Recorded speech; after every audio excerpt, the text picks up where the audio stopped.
The stars shimmered against the darkness of space as the massive Confederation ship dropped out of faster-than-light travel at the edge of the Sol system.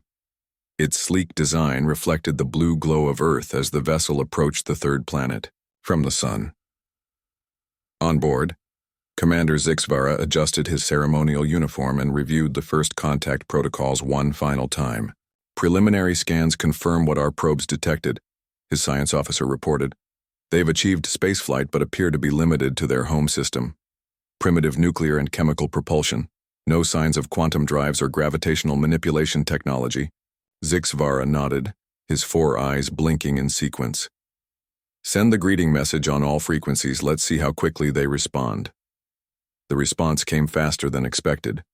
Within minutes, Earth's unified government had acknowledged the signal and requested visual communication. The aliens were surprised by the humans' calm reaction to first contact. "They seem almost prepared for us," the communications specialist noted with slight confusion. On Earth, Admiral Samuel Clark stood in the United Earth Defense Force headquarters, surrounded by his top officers. His weathered face remained steady as the large screen in front of them displayed the alien commander for the first time. "On behalf of Earth and all humanity, we welcome you to our system," Admiral Clark said formally, his deep voice steady and confident. "We are honored by your visit and look forward to peaceful exchange between our peoples." The diplomatic dance that followed was meticulous and careful. After 3 days of initial communications, the Confederation delegation requested permission to send a small team to Earth's orbital station to meet in person. Admiral Clark agreed, assigning Captain Lisa Bennett to lead the welcoming committee. Captain Bennett waited at the airlock as the alien shuttle docked with Earth's largest space station. She stood tall in her navy blue uniform, her blonde hair pulled back in a regulation bun. Next to her, Lieutenant Frank Martinez fidgeted slightly, checking the translation device in his ear. "Relax, Lieutenant," she said quietly. "They came all this way to talk, not fight." "Yes, ma'am," Martinez replied, straightening his posture as the airlock cycled open. The aliens were taller than humans, with slender bodies and skin that shifted colors slightly as they moved.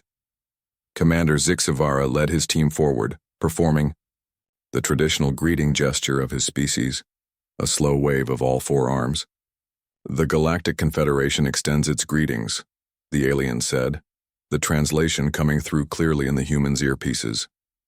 "We represent 17 species united in peace and mutual growth across 12,000 star systems."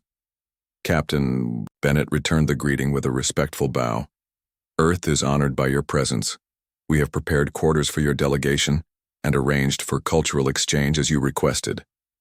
During the following week, the aliens and humans shared information about their respective societies. The humans were notably eager to learn about advanced space travel technologies, while the aliens showed interest in Earth's history and art. Everything proceeded smoothly until Commander Vela Noor, the military attaché of the delegation, requested a tour of Earth's defense capabilities. "It is standard procedure," Vela Noor explained, her skin shifting to a formal blue pattern. "All potential new members of the Confederation must undergo a basic military assessment." Admiral Clark hesitated only briefly before agreeing. "Captain Bennett will show you our orbital defense platforms and our flagship tomorrow." The next day, Captain Bennett proudly led the alien delegation through the massive hangar bay where Earth's most advanced warship, the UEFS Defender, was docked for maintenance. The vessel was large by human standards, nearly a kilometer long with visible weapon ports and thick armor plating. Its engines glowed with the blue light of nuclear fusion. "This is our newest vessel," Bennett explained, unable to hide the pride in her voice. "The Defender can reach 1/10 light speed and maintain operations away from Earth for up to 5 years without resupply." Commander Vela Noor walked slowly around the observation deck, her upper eyes scanning the human ship, while her lower eyes exchanged glances with her colleagues.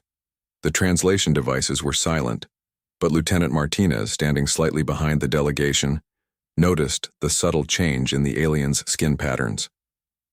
"Magnificent," Vela Noor finally said, though her tone suggested something different. "Your people have accomplished much considering your young civilization." The tour continued to several other vessels and Earth's orbital defense platforms. With each stop, Martinez noticed the same reaction from the aliens, polite interest that barely concealed something else. As they observed the weapon systems on the final platform, he adjusted his translator to pick up the aliens' private conversation. "They're still using physical projectiles and nuclear fission," one of the junior officers whispered in their native language. "My ancestral museum has more advanced technology than their best warships." Commander Velanor nodded slightly. "Charmingly vintage, aren't they? I haven't seen exposed heat radiators on a warship in centuries.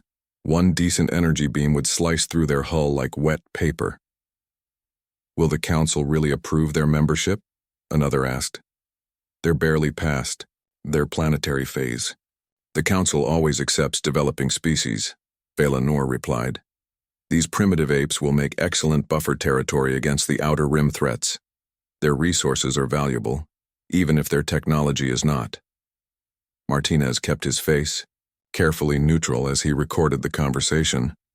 When the tour ended, he waited until the alien delegation returned to their shuttle before approaching Admiral Clark. "Sir, I need to speak with you privately," he said quietly. In the Admiral's secure office, Martinez played the recording. Clark's expression darkened as he listened to the aliens mocking Earth's fleet.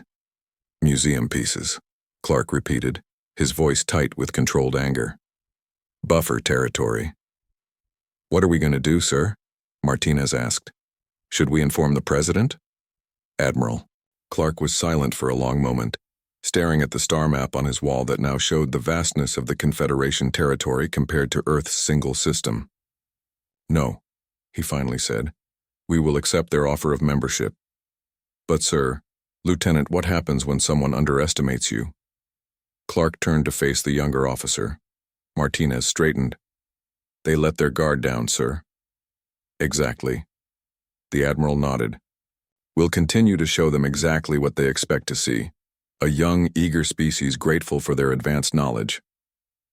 He tapped his secure terminal and brought up a classified file labeled Contingency Alpha. "Meanwhile, I'm authorizing immediate implementation of Contingency Alpha. Contact General Wright and the heads of all major shipyards. Tell them it's time to activate the Hidden Fleet." "The Hidden Fleet, sir?" Martinez asked. Admiral Clark allowed himself a small smile. "The real fleet, Lieutenant. The one we built hoping we'd never need it. The one that isn't made of museum pieces." As the Confederation delegation prepared their official membership offer the next day, completely unaware that their private conversations had been understood, deep beneath the surface of Mars and within the asteroid belt, massive hidden shipyards began powering up. The humans had been preparing for this moment since they first detected signals from space over 50 years ago. The aliens had laughed at Earth's ancient fleet. Soon enough, they would learn who had built it and why it looked that way. 6 months passed quickly after Earth joined the Galactic Confederation. Humans began to appear on various Confederation worlds, eager to learn and trade. Most were diplomats, scientists, and cultural representatives, carefully selected by Earth's government. They appeared humble and grateful for the advanced knowledge shared by the older species. Ambassador Grace Johnson smoothed her formal blue suit as she prepared to enter her first Galactic Council meeting. A tall woman with dark skin and sharp eyes, she had once been a top negotiator for global peace treaties before being chosen to represent humanity to the stars. "Remember," her advisor whispered, "speak only when addressed directly. First cycle members are expected to observe and learn." Grace nodded slightly, her face showing appropriate respect while revealing nothing of her true thoughts. The massive doors of the council chamber opened, revealing a vast circular room with hundreds of representatives from across the galaxy. The council chamber was built into an asteroid at the center of Confederation space. The walls displayed real-time views of surrounding space, making it appear as if the meeting were happening among the stars themselves. Grace took her assigned seat, noting that new members were placed at the very outer edge of the circle, far from the influential center. The council leader, a tall being from one of the founding species, called the meeting to order. Grace listened carefully as they discussed trade agreements, scientific cooperation, and minor border disputes. Then the tone of the meeting changed when a red alert signal flashed across the main display. "We now address the Krell situation," the council leader announced, their voice solemn. "The threat assessment team will present their updated report." A military officer stepped forward, bringing up a holographic map of a section of the galaxy. Red markers showed the movement of the Krell fleet through 3 star systems. "The Krell hive continues its expansion," the officer reported. 3. Outer rim systems have been completely consumed in the past month. Their current trajectory indicates they will enter this sector within 40 standard days. Murmurs spread through the chamber as the map zoomed in, showing the projected path of the Krell invasion. Grace felt her heart beat faster as she saw the red line pass directly through Earth's sector. "What defense forces will be allocated to protect the human system?" she asked, rising from her seat. Several representatives turned to stare at her, surprised that a first cycle member would speak without being recognized. The council leader frowned slightly. "Ambassador Johnson, proper protocol requires that you submit inquiries through your sector representative." "Forgive me," Grace said with a small bow, though she did not sit down. "But the projection clearly shows my homeworld in the direct path of this threat. Surely this matter justifies some urgency." The military officer exchanged glances with the council leader before responding. "The Confederation's primary battle fleets are positioned to protect core worlds and major trade routes. The outer regions, including your sector, are classified as peripheral territories." "Peripheral?" Grace repeated, her voice remarkably steady despite her rising anger. "You mean sacrificial?" An uncomfortable silence fell over the chamber. Finally, a representative from one of the older species spoke up. "Ambassador Johnson, you must understand that the Confederation must prioritize resources. Your species has only one developed world and a handful of small colonies. The core worlds contain billions of citizens from multiple species." "I understand completely," Grace replied. "You intend to use Earth as a buffer to slow down the Krell while you protect your core worlds." "That is an unfortunate characterization," the council leader said smoothly, "but strategic realities must be faced." After the meeting, Commander Zix Vara approached Grace in the corridor. The alien's skin had taken on a sympathetic purplish hue. "Ambassador, if I might have a word in private?" he said quietly. In a small meeting room, Zix Vara spoke frankly. "What you said in the council was true, though few would admit it so openly. The Confederation cannot spare resources to protect developing worlds against the Krell. So you're abandoning Earth to fight alone," Grace stated. "The Krell are unlike anything you have encountered," Zix Vara said. "They consume everything in their path, resources, technology, even living beings. No single developing world has ever successfully repelled them." "What do you suggest we do?" Grace asked. "The Confederation can arrange emergency evacuation for your most valuable citizens, scientists, artists, key government officials. Perhaps 20,000 people could be relocated to the core worlds." Grace stared at him in disbelief. "Earth has over 10 billion people." "I understand this is difficult," Zix Vara said gently. "But saving your species' knowledge and cultural achievements is better than losing everything." When Grace returned to Earth 3 days later, she immediately requested an emergency meeting with the Defense Council. In the underground war room beneath the Rocky Mountains, she delivered her report to Admiral Clark and the other military leaders. "They've written us off," she concluded. "They expect us to fall, and they won't lift a finger to help." "Admiral." Clark's face remained calm, but his eyes showed cold determination. "Thank you, Ambassador. Your information confirms what our intelligence has already suggested." "What intelligence?" Grace asked, looking around the room. General Alan Wright, a stocky man with a gray beard, activated the central display. It showed detailed schematics of the Krell ships and their movement patterns. "We've had covert observation drones following the Krell for months," he explained. "Our analysis suggests the Confederation has significantly underestimated the threat. The Krell aren't just consuming 3 systems. They're using those resources to build something massive." "How did we get observation drones out that far?" Grace asked. "Our ships don't have that range." The room fell silent as the military leaders exchanged glances. Finally, Admiral Clark nodded to Captain Olivia Rodriguez, head of Earth Intelligence. Captain Rodriguez was a slender woman with short black hair and eyes that missed nothing. Ambassador, what I'm about to show you is classified at the highest level. She activated a different display showing technical specifications that Grace didn't recognize. Since first detection of alien signals 50 years ago, Earth has been preparing contingencies. The fleet we showed the Confederation was exactly what they expected to see: primitive, nuclear-powered ships with limited capabilities. But that's not our real fleet, Admiral Clark added. The ships we showed them are functional, but they're essentially decoys. The real UEDF fleet has been hidden in deep space construction yards beyond Neptune. Grace stared at the schematics, in shock. These are far beyond what we supposedly have. How did we develop this technology? Parallel development, General Wright explained. While the rest of the world believed we were just mastering nuclear propulsion, classified programs were working on reversed engineered tech based on signals we intercepted. We developed different approaches than the Confederation, but they're just as effective, maybe more so against the Krell. Admiral Clark stood up. Ambassador Johnson, I'm officially activating Operation Junkyard Dog. While the Confederation thinks we're preparing for evacuation, we'll be mobilizing our hidden fleet. The Krell and the Confederation are about to learn a hard lesson, Captain Rodriguez said with a grim smile. Never judge a species by the ships they let you see. In the darkest region of the Kuiper Belt, far from prying eyes, massive hangar, doors slowly opened. Inside, hundreds of sleek warships waited, their true capabilities disguised beneath false external hulls. Engineers worked rapidly to bring the long-dormant vessels to full power. Humanity had hoped they would never need this fleet, but they had built it anyway. Earth would not fall without a fight.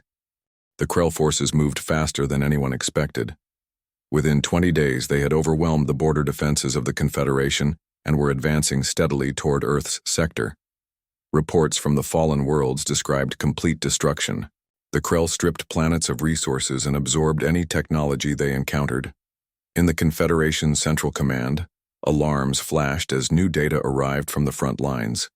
Commander Velanor studied the tactical display with growing concern. They've adapted to our shield frequencies, she reported to the Council. The outer defense fleet lost 30 ships in the first engagement. The Council leader frowned. Divert additional forces from the mid-rim sectors. That will leave several developing worlds exposed, another Council member warned. Unfortunate but necessary, the leader replied. We must hold the Krell at the Arcturus line to protect the core worlds. Commander Velanor hesitated before speaking. What about the human system? It lies directly in the Krell's path. Shouldn't we send at least a small defensive force? The Council exchanged glances. We can spare an observation vessel, the leader finally said. Document what happens for future analysis. The humans' primitive technology might reveal something about Krell attack patterns before they fall. Velanor's skin rippled with disapproval, but she nodded. I'll lead the observation mission myself. 3 days later, Velanor's sleek scout ship dropped out of faster-than-light travel at the edge of the Sol system. Her crew immediately began scanning for Earth's defensive positions. Commander, her sensor officer called out, confusion clear in his voice. I'm not detecting the human fleet at any of their standard orbital positions. Expand the search, Velanor ordered. They must be attempting some kind of defense. The sensor officer worked his controls. Nothing at Earth orbit. Nothing at their Mars colony. Wait. He paused, adjusting the settings. I'm detecting unusual energy signatures from behind their moon. Put it on screen, Velanor commanded. The main display showed Earth's moon, but nothing else was visible. The sensor readings, however, indicated massive power sources in the shadow of the lunar surface. They're hiding, the tactical officer said with a dismissive gesture. A primitive attempt at ambush, perhaps. Velanor wasn't so sure. Continue. Monitoring. The Krell scout ships should arrive within hours. On the bridge of the UEFS Defiance, hidden in lunar shadow, Captain Henry Russell watched the Confederation scout ship on his display. A man of medium height with a trim beard and steady hands, he had been chosen to lead humanity's true fleet into its first battle. "They've spotted our energy signatures but can't see through our cloaking fields," his science officer reported. "The alien vessel is maintaining position at the system edge." "Let them watch," Captain Russell said calmly. "Status of the fleet? All ships report ready, Captain. The external hull plates are ready to disengage on your command." Russell nodded, then opened a channel to the entire fleet. "This is Fleet Captain Russell. For 50 years we prepared for this moment while hoping it would never come. Today we defend not just Earth, but all humanity. The enemy believes we are primitive and weak. They believe our ships are outdated and our weapons are useless." He paused. "Today, they learn how wrong they are." Throughout the hidden fleet, crews checked their stations one final time. The ships looked bulky and primitive from the outside, a carefully crafted deception. Beneath the false exterior plating, however, each vessel contained technology that had been developed in secret, following different paths than the Confederation's standard designs. The first alarm came minutes later. "Krell scout ships entering the system," the sensor officer announced. "4 vessels approaching from Sector 7. Maintain position," Russell ordered. "Let them come to us." The Krell scouts moved quickly through the outer system, ignoring the small outposts on the outer planets. They were heading directly for Earth. As they passed Mars, however, they slowed, their sensors detecting the faint energy signatures behind the moon. On the Confederation observation ship, Velanor watched with growing interest. "The Krell have altered course. They're moving toward the moon where the humans are hiding." "The human ships won't last 5 minutes," her tactical officer commented. "Their outdated weapons can't penetrate Krell armor." Velanor said nothing, continuing to observe. As the Krell scouts approached lunar orbit, Captain Russell gave the order everyone had been waiting for. "All ships, disengage external plating. Power up all systems. Launch formation Alpha." Across the lunar shadow, something remarkable happened. The bulky, primitive-looking human vessels began to transform. External armor plates detached, revealing sleek hulls beneath. Hidden weapon ports opened. Engines that had appeared to be simple nuclear drives now glowed with energy signatures that the Confederation sensors couldn't identify. "By the first stars," Velanor whispered as her view screen filled with the emerging human fleet. "Where?" There had appeared to be perhaps 20 outdated vessels. Now over 100 advanced warships moved into perfect formation. They moved with a speed and precision that should have been impossible for their supposed technology level. "Those can't be human ships," her tactical officer insisted. "Our initial assessments were wrong," Velanor finished, her skin darkening with shock. "Completely wrong." The Krell scouts moved to attack position, firing their energy weapons at the human fleet. On the Defiance, Captain Russell remained calm as the enemy fire approached. "Activate defensive screens," he ordered. Instead of the expected explosions, the Krell weapons seemed to dissolve harmlessly against invisible barriers surrounding the human ships. The shields did not flare with energy as Confederation shields would have. They simply absorbed the attacks without visible effect. "Return fire," Russell commanded. "Target their propulsion systems."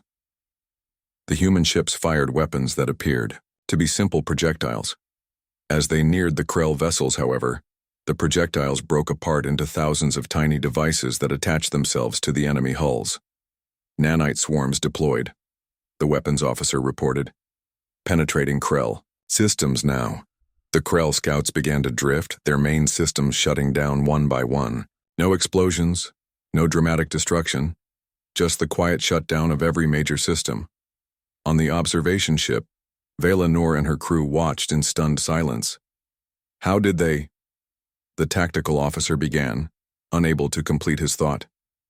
"Send a message to Confederation Command," Velanor ordered, her voice urgent. "The humans have been hiding their true capabilities. The fleet we dismissed as ancient relics is actually—" She hesitated, searching for the right words. "Is actually what, Commander?" her communications officer asked. "Something entirely new," she finished. "And the Krell just woke it up." As the main Krell force approached the system, The human fleet moved into attack formation, their true nature finally revealed. The supposedly ancient vessels now showed their real purpose, not museum pieces, but the most advanced warships the Sol system had ever produced. The main Krell invasion force arrived at the edge of the Sol system. Over 50 biomechanical ships moving in perfect synchronization, like a single organism. They paused briefly upon discovering their disabled scout vessels, then continued their advance toward Earth with even greater speed. On the Confederation observation ship, Commander Velanur received an urgent message from her superiors. "Remain in position and continue monitoring," the orders read. "Do not engage. The Council requires detailed analysis of the human defensive capabilities." Velanur's skin darkened with frustration. "They still don't understand," she muttered. "This isn't just observation, this is witnessing history." Her tactical officer approached with new sensor readings. "Commander, the human fleet is moving to intercept the Krell. They're outnumbered nearly 3-1. And yet they advance," Velanur noted, watching the formations on her screen. "Their confidence is either admirable or foolish." Aboard the F's Defiance, Captain Russell studied the approaching Krell force with calm determination. The enemy ships were massive biological mechanical hybrids, each nearly twice the size of his largest vessel. "They've adapted to our nanite deployment," his science officer reported. "The outer hulls are now generating electromagnetic fields that will disable our first-wave swarms." Russell nodded. "Just as we expected. Prepare Phase 2 weapons. Signal all ships to switch to Formation Delta." The human fleet shifted position smoothly, creating a three-dimensional web pattern that confused both the observing Confederation ship and the approaching Krell. It was a formation unlike anything in standard Confederation tactics. "Lieutenant Diana Powell," Russell called to his communications officer. "Open a channel to the Confederation observer." Lieutenant Powell, a focused young woman with keen eyes and quick hands, established the connection. "Channel open, sir." "Confederation vessel," Russell began. "This is Fleet Captain Henry Russell of the United Earth Defense Force. We recommend you withdraw to a safer distance. The battle that's about to begin may have unexpected effects." On her ship, Velanur considered the warning. Protocol dictated maintaining observation distance, but something in the human captain's tone gave her pause. "Acknowledged, Earth vessel," she replied. "However, we will maintain our position to fulfill our mission." "As you wish," Russell responded. "But you might want to adjust your sensors. What you're about to see won't register on standard Confederation scanning frequencies." The Krell force closed to attack range and fired their first volley. Powerful energy beams that cut through space toward the human ships. The human fleet didn't attempt to evade. Instead, they activated their defensive systems. The space around each Earth vessel seemed to bend slightly, causing the Krell energy weapons to curve around their targets without making contact. It wasn't standard energy shielding. It was something entirely different. "Gravitational deflection fields," Velanur whispered in awe. "They've developed practical gravity manipulation technology." "Impossible," her science officer protested. "That's theoretical technology. Even our best scientists haven't perfected it." "And yet," Velanur gestured to the display, "we're watching it work." The human fleet began its counterattack. Their weapons didn't fire energy beams or standard projectiles. Instead, small devices launched from each ship, moving at incredible speeds toward the Krell vessels. When they impacted, they didn't explode. They simply penetrated the hull and disappeared inside. For several seconds, nothing seemed to happen. Then, one by one, systems began failing on the targeted Krell ships. Weapons went offline. Engines sputtered and died. Communication arrays fell silent. "What kind of weapons are those?" Velanur demanded. Her tactical officer adjusted their sensors. "They appear to be targeted system disruptors. Instead of destroying the ships, they're selectively shutting down specific components." The battle continued for hours. The Krell adapted quickly, changing their attack patterns and defensive measures. But the human fleet adapted even faster, employing technologies and tactics that the Confederation had never seen before. During a brief lull in the fighting, Commander Zixvara's diplomatic vessel arrived alongside Velanour's observation ship. The commander requested immediate communication with Earth's leadership. Admiral Clark agreed to speak from his command center beneath Earth's surface. On the shared screen, his weathered face showed the strain of battle, but remained determined. "Commander Zixvara," he acknowledged. "I'm a bit busy at the moment, as you can see." "Admiral Clark," Zixvara began, his four eyes blinking rapidly. "What we're witnessing contradicts everything we understood about human technological development. These ships, these weapons, they're centuries beyond what you showed us during first contact." Admiral Clark allowed himself a small smile. "Perhaps you should have looked more closely at what we didn't show you. Why the deception?" Velanour cut in. "The Confederation offered peaceful relations. Did you?" Lieutenant Frank Martinez asked, stepping into view beside Admiral Clark. "Your private conversations suggested otherwise. Your species saw us as primitive, useful only as a buffer against threats like the Krell." The aliens fell silent, their skin patterns shifting with embarrassment as they realized their dismissive comments had been understood. "When we first detected signals from space 50 years ago," Admiral Clark explained, "we also intercepted transmissions from conflicts on the edge of Confederation space. We watched, we learned, and we prepared." Lieutenant Diana Powell joined the conversation from the Defiance. "Our scientists took different technological paths than the Confederation. While you focused on energy weapons and standard shields, we developed gravitational manipulation and targeted system disruption. We built our fleet to appear outdated while hiding its true capabilities." "But why hide this from us after first contact?" Zixvara asked. "We could have been allies from the beginning. Your reaction to our primitive ships told us everything we needed to know," Admiral Clark replied. "The Confederation values developed technology more than developing species. Had we revealed our true capabilities, would you have respected us as equals, or feared us as competitors?" Before the conversation could continue, alarms sounded on all ships. The Krell were launching another attack, this time with a new formation, designed to overwhelm the human fleet's central position. "We'll continue this discussion after we deal with the immediate threat," Admiral Clark said firmly. "Unless, of course, the Confederation would like to assist rather than observe." "Commander." Velanour looked to Zixvara, who nodded slowly.